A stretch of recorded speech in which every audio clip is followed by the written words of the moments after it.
बिस्मिल्लाहिर्रहमानिर्रहीम। उर्दू लेक्चर के हवाले से मैं मोहम्मद ज़िया रसूल आप बच्चों से मुखातिब हूँ।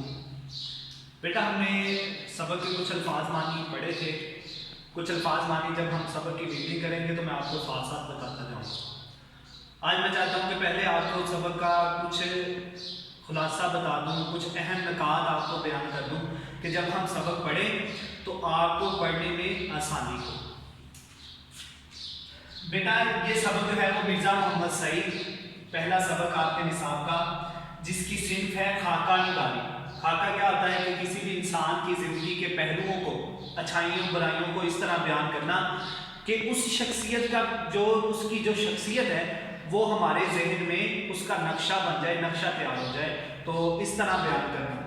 माखज़ गंजीना गोहर आपकी किताब है, लिखने वाले मुसन्निफ हैं शाहद अहमद देहलवी। शाहद अहमद देहलवी ने किताब लिखी खाका निगारी पर, जिसका नाम है गंजीना गोहर। गोहर मोती, गंजीना खजाना, यानी ऐसे नयाब, ऐसे हीरे मोती खजाना, ऐसे अहम लोग जिनका उर्दू अदब में बहुत बड़ा नाम है, या वैसे इंसानियत के नाम पे बहुत बड़ा नाम है इंसानियत में, तो उन पे आपने जो है वो खाका निगारी की किताब लिखी है।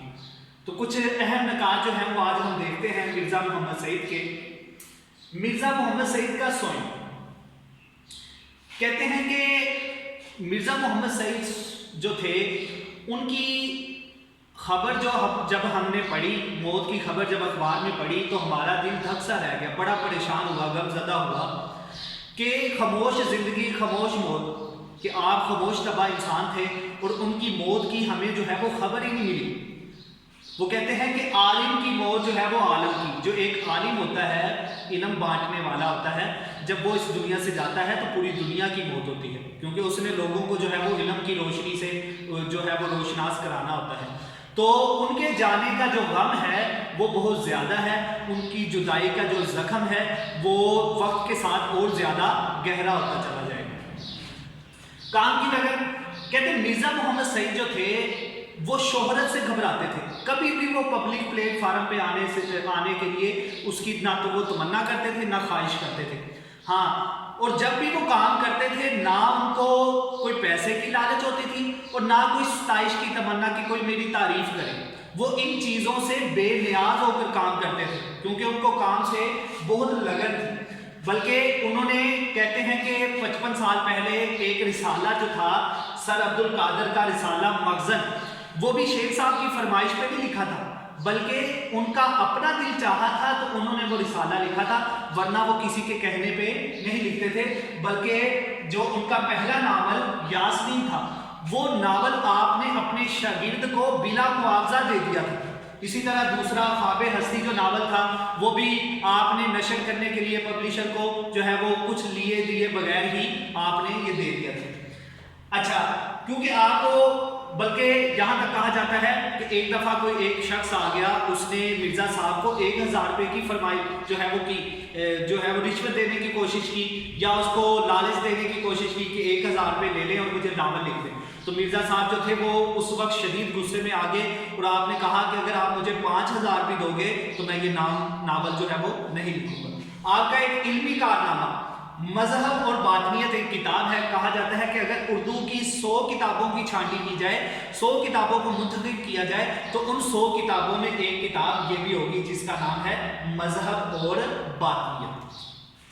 अच्छा, मिर्ज़ा साहब जो थे उन्होंने MA अंग्रेजी जो था वो किया हुआ था। तो आपने अलीगढ़ में 2 साल पढ़ाया, उसके अलावा गवर्नमेंट कॉलेज लाहौर में भी आप जो है वो 2 साल प्रोफेसर रहे। वहाँ आपके जो है वो बड़े बड़े अजीम शागिर्द हुए जो बड़े बड़े ओहदों पे फाइज हुए। उन्हीं में कुछ नाम एक पतरस बुखारी का है, सैयद अहमद शाह बुखारी, और एक इम्तियाज़ अली ताज का है। पतरस बुखारी जो थे जब ये भी अंग्रेजी के प्रोफेसर थे, लेकिन वो अपने इल्म के होने के बावजूद भी अपने आप को मिर्ज़ा सईद से अपने आप को हीच समझते थे, अपने इल्म में अपने आप को कम समझते थे। जब पतरस बुखारी ऑल इंडिया रेडियो के डायरेक्टर हुए तो उन्होंने मिर्ज़ा मोहम्मद सईद से फरमाइश की कि आप किसी तरह मेरे रेडियो प्रोग्राम में आके जो है वो एक प्रोग्राम नशर करें। تو مرزا محمد سعید جو ہے وہ راضی ہو گئے. جب آئے تو ایک مسئلہ بن گیا, تو آپ نے جو ہے وہ پطرس بخاری سے یہ شکوہ کیا کہ آپ نے مجھ سے پڑھا ہے, مجھ سے علم حاصل کیا ہے, کیا تمہارا علم اتنا ہو گیا ہے کہ تمہارے شاگرد جو ہیں وہ مجھے مشورہ دیتے ہیں. تو اس بنا پہ آپ جو ہے وہ پروگرام چھوڑ کے آ گئے تھے. اچھا, اس کے علاوہ مرزا محمد سعید کو مطالعے سے بڑی دلچسپی تھی.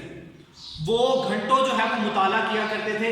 وہ کہتے تھے کہ اگر میں مطالعہ نہیں کروں گا تو میں انگریزوں کے سامنے کیسے ٹھہر سکوں گا. تو آپ کو جو ہے وہ مطالعے کا بڑا شوق تھا, بہت مطالعہ کرتے تھے. آپ کی جو بیگم تھی وہ بھی ادبی ذوق رکھتی تھی, انہوں نے بھی ایک آدھ ناول جو ہے وہ لکھا ہوا تھا. اس کے علاوہ جو مرزا محمد سعید تھے جامع العلوم ہستی تھے, یعنی مکمل علم رکھنے والی ہستی. تو مرزا محمد سعید کے بارے میں شاہد احمد دہلوی نے ایک یہ بات بھی لکھی ہے کہ جب میں نے ان کو 42-43 سال کی عمر میں دیکھا اور اس کے بعد 76 سال کی عمر میں دیکھا, تو 76 سال کی عمر میں بھی وہ ویسے ہی نظر آتے تھے جیسے 42-43 سال کی عمر میں نظر آتے تھے. اور مرزا محمد سعید جو تھے وہ قلب مطمئنہ کی دولت سے مالا مال تھے. مرزا سعید کے جانے کا جو دکھ ہے وہ بہت زیادہ ہے. تو شاہد احمد دہلوی کہتے ہیں کہ ان کی یاد جو ہے وہ ہمیں ستاتی رہے گی, ان کی یاد ہمیں آتی رہے گی.